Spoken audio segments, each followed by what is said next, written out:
like to introduce Ralph Levesque, who actually is an artist I've known since around 2007, 2008. He had a show at the New Haven Library with me. And William Armstrong there was the art librarian who appointed me to that post in '05. And I was very attracted to his work at a show that I saw, I think, in New London. And I communicated with you. Well, actually, Jonas and I have known each other since the 1960s. Yes. I was working Exactly. in an art store in Bridgeport called Koenig's, probably heard of it. Yes. And I was working my way through college at the University of Bridgeport. And Jonas would come in as a customer with a lot of friends. And we became friends. And we had a lot of mutual artist friends at that time. And we kind of lost contact for a few years. We reconnected. Yeah, so here we are. I'm a Connecticut artist. I've always lived in Connecticut. Well, I lived in California a couple of times back and forth, but I'm primarily a Connecticut resident. I'm living in Higganum, Connecticut right now with my partner Lorraine, who is a poet. I call myself a visual poet because in my work I try to, I don't really try to do anything. It just sort of happens. Can you hear me back there? Yeah. I don't plan my work. It just sort of comes to me. The reason I was attracted to this lady's work is because I could see similarities in our thought patterns. I tap the beyond the subconscious, actually, for me. I believe that artists are actually like a conduit for any kind of force or energy that comes through them that's a creative force. As human beings, I think every one of you, every human being is an artist to some degree. Some of you have not allowed it to happen. You've been told by your parents, maybe you shouldn't be an artist, you don't make any money, that kind of thing. I was a teacher for 40 years. I've taught in public schools, I've taught in private schools, I taught in schools for disturbed children. I've never certified as a special ed teacher, but I worked a lot in special ed. I worked with kids who were killers. I worked with kids who were geniuses. I worked with adults. So I could see that actually every human being could be an artist. And I've had kids in my classrooms in the past who say, oh, art, like a football player could come into a class. Art? That's for sissies, you know. I'm a football player. Well, that kind of kid at the end of the year turned out to be one of the best artists I've ever had. And that kind of thing, even you can hear it in my voice, it brings a little bit of a tremor to me, you know, a little bit of a tear in my eye. I think that in my work, what you're seeing here is a series of things that are kind of different than what I usually do. I've always been, even as a kid, I used to draw. I knew I was an artist as back as my memory would go. And I used to perform, you know, drawing on kids' arms in school and all that. Everybody knew I was an artist. We came from a poor family, but my parents were still very, well, they would back me up. They were buying art materials. They knew I wanted to be an artist. And they encouraged me to be an artist. What you see here is my latest series of stuff. Usually what I've been doing over the years, I draw very similar to your kind of drawing, very surrealistic, cartoony kind of things. And then my paintings, when I started getting into painting, became really non-objective abstractions. Hans Hofmann was one of my favorite painters. A little bit of surrealism has influenced me a little bit. And through the years, I was doing drawings that became more surrealistic, paintings that were abstract expressionistic, two different things. I also got into sculpture, making sculptures out of scrap materials and that kind of thing. Being an art teacher, I had to teach everything. And I did ceramics, drawing, painting, design. I've done all that. I was a graphic designer for years. I design automobiles. I started off by being an industrial designer. I wanted to design cars. And I was a hot rodder in high school. I used to build all these custom hot rod cars. When I got into college, at the University of Bridgeport, I first enrolled as an industrial design student. But then when I was in there for a while, I realized, I don't want to work in the corporate world. I can't see an artist going into work wearing a necktie and a suit, designing a car. To me, that kind of took it all away.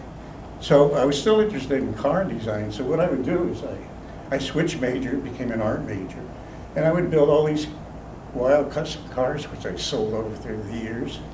Some have ended up in magazines, they've ended up in movies, they've ended up on videos, and I just sold one yesterday.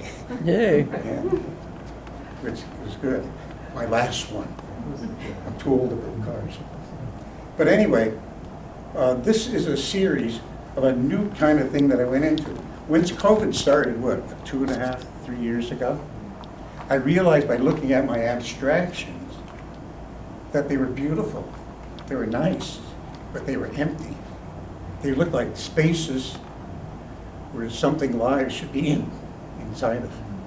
That painting on the end of yours over there, whereas a lot of abstract painting, you see that little figure there.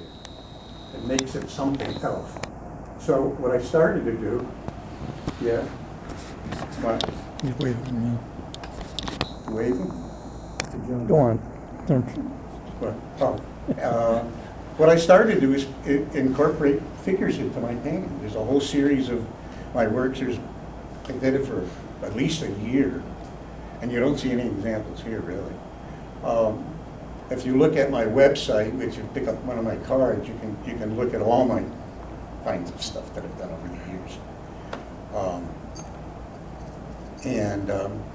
Well, I went through that whole series, and I got kind of tired of it. Not tired, but worn out, burnt out. So I started looking at art books, and I started buying cheap old art books at Goodwill, at the Book Barn, at the tag sales. And I said to myself,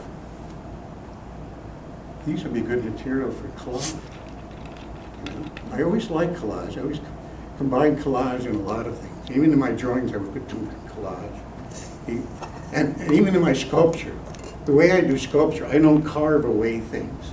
I don't take a block and carve it to make a shape. I do the additive method, where I add things, put them together. It's really a form of collage, a three-dimensional collage.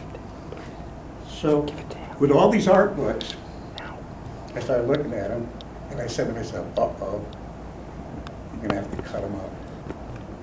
You're going to have to destroy these books. Okay? I didn't feel bad about it, because I figured, I'm going to make you, I talk to my equipment. Talk to your equipment? My equipment. Uh-huh. Sometimes Hey, it's great. have a drink. But I'll even thank my brushes sometimes. The brush is a good brush. Thank you. Anyway, with the collage stuff, like I say, I don't think about things. I try to tap into the beyond the subconscious. I really kind of meditate. When I'm painting, I'm into a meditative. There's all kinds of people, all kinds of ways that people meditate.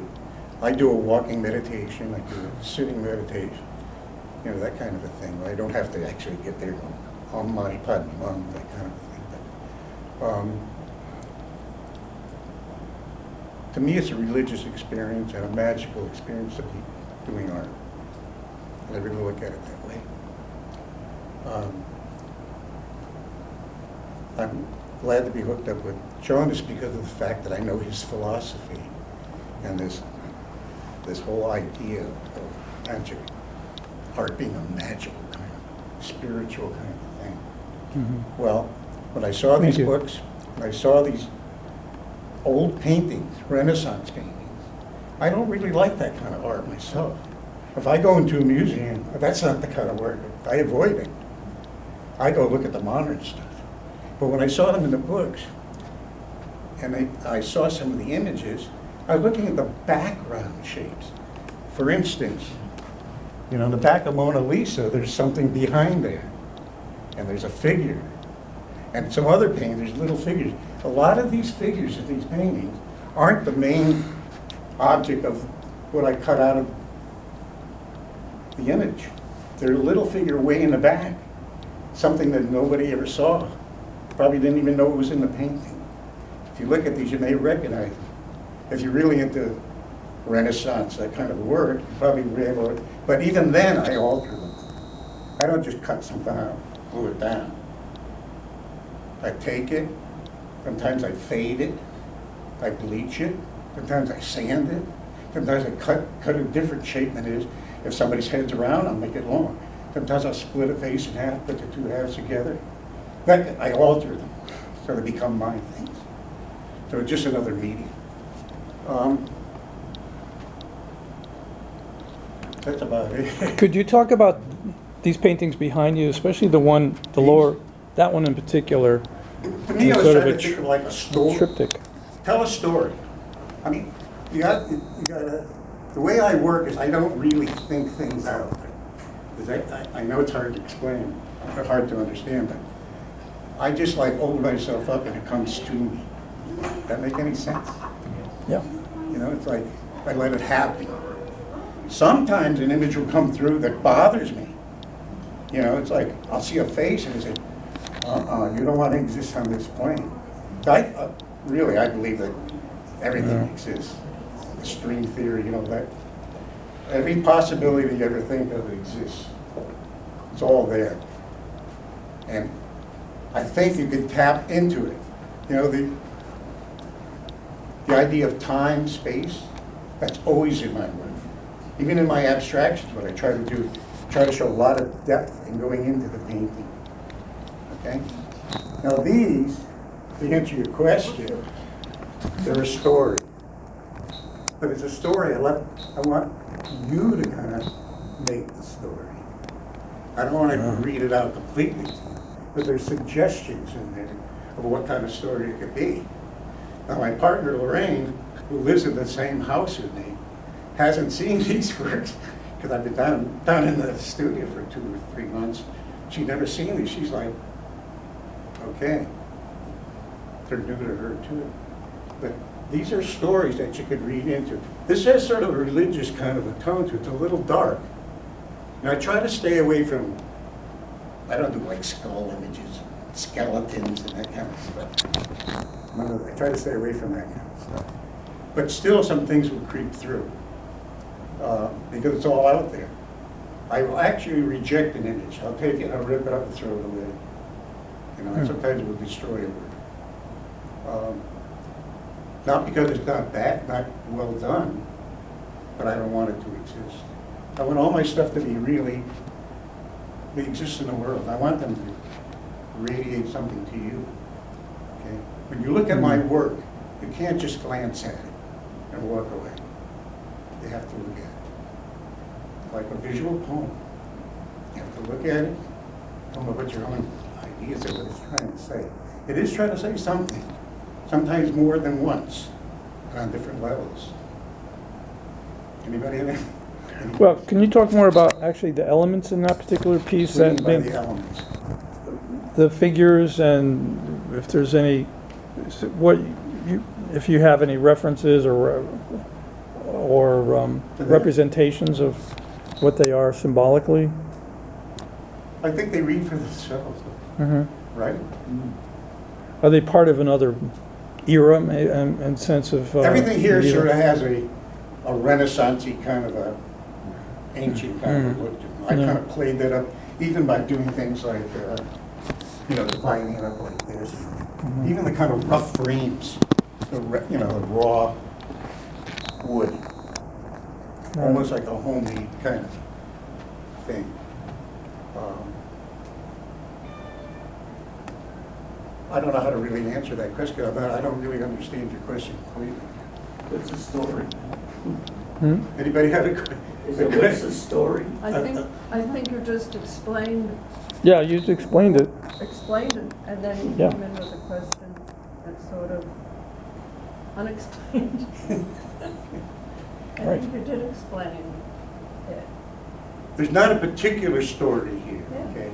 It's sort of a religious kind of thing. It looks like this guy could be maybe a monk. Not a monk, but like a bishop. A lot of it goes Right. back, talk about subconscious. My family name Levesque means bishop. It goes back to Normandy in France, okay? They went to Canada in the 1600s as Canadian lumberjacks and farmers. But if I trace my name from Normandy all the way back, it goes all the way back to Charlemagne. And there are a lot of bishops in my family. That's why Levesque means bishop. And some of them were evil. I even read a story about once where some bishop took advantage of all these nuns. And there's a whole story about it. A very bad story what he did. He used these nuns. And so I think maybe that has kind of filtered through my own ancestry, that kind of thing. But I really think a lot of what comes through, at least in my art, is beyond the subconscious. Something outside of me. Something spiritual that, if you allow it to come through you. Okay? Some people do it in music, like in guitar. Or some people do it in writing. It's all art. I admire it all. But I think that the approach of, I can't copy things. If you ask me to go out there and paint that building, I could do it, but I wouldn't bother. I don't want to replica. Get a camera. If you want a picture, take a camera. I work right out of my head. I don't even copy something.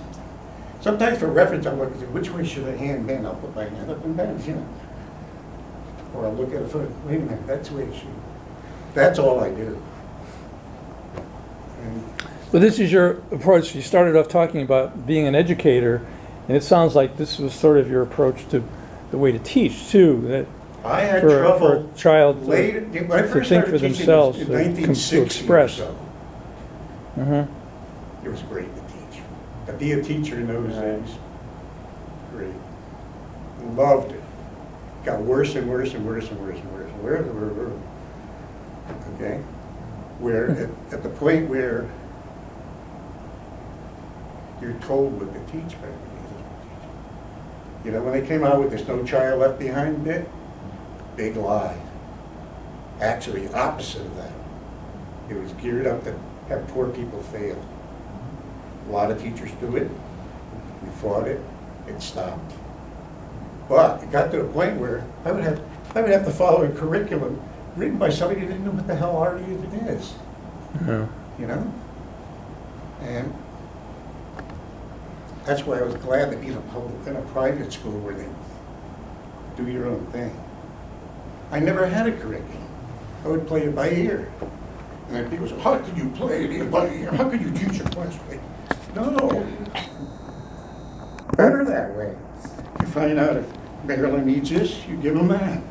If she needs that, you give them that. I had one time a administrator come and say, you're doing too many things. You're teaching this kid that kid this, that kid. No, I can do it. Don't tell me I can't do it. I'm doing it. Right.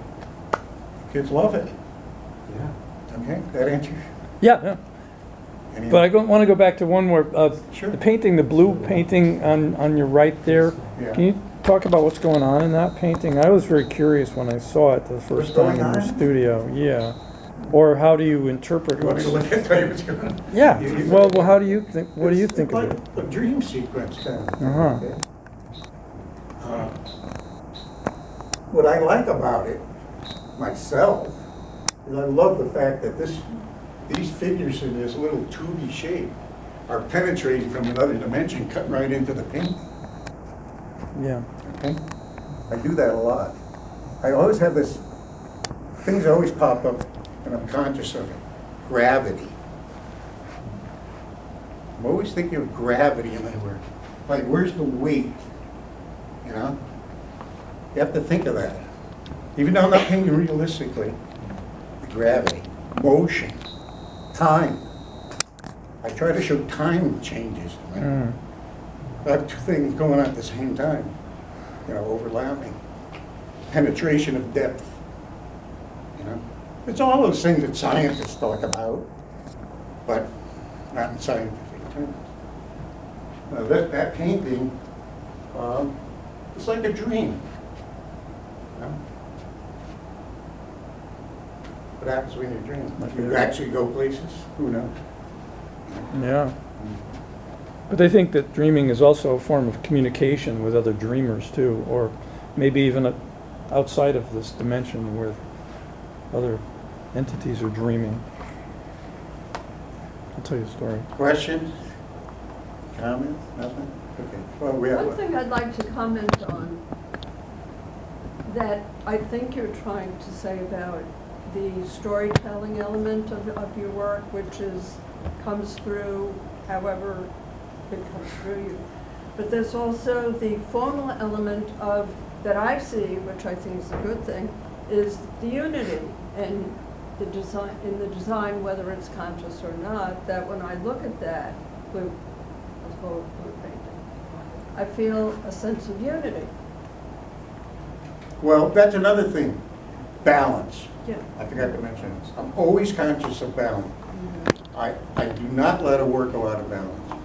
If I put something here, it's got to be visual. You know, visual balance has a lot of elements. It has size, shape, color, distance, you know, whether it's linear perspective or atmospheric perspective. All those things artists use as tricks to give depth. Which you'll find in right, many paintings. right.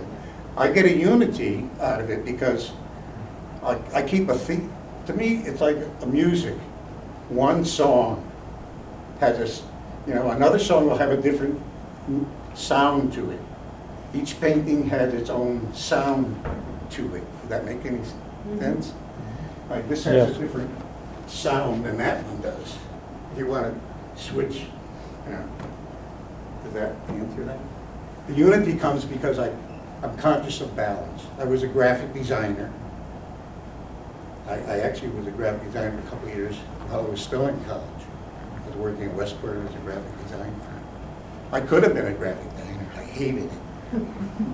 I hated it. To me, that was taking art and just, I don't want anything to do with it. Okay, thank you. I think I realize the time is getting ahead of us, so Ralph Levesque and Katya. Oh, by the way, take a look at this there are book. some books here.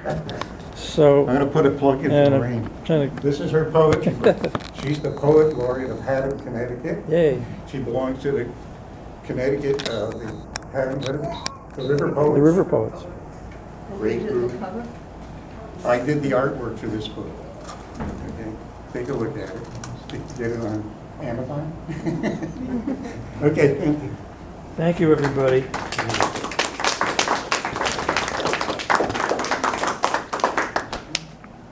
There's more goodies up here, so.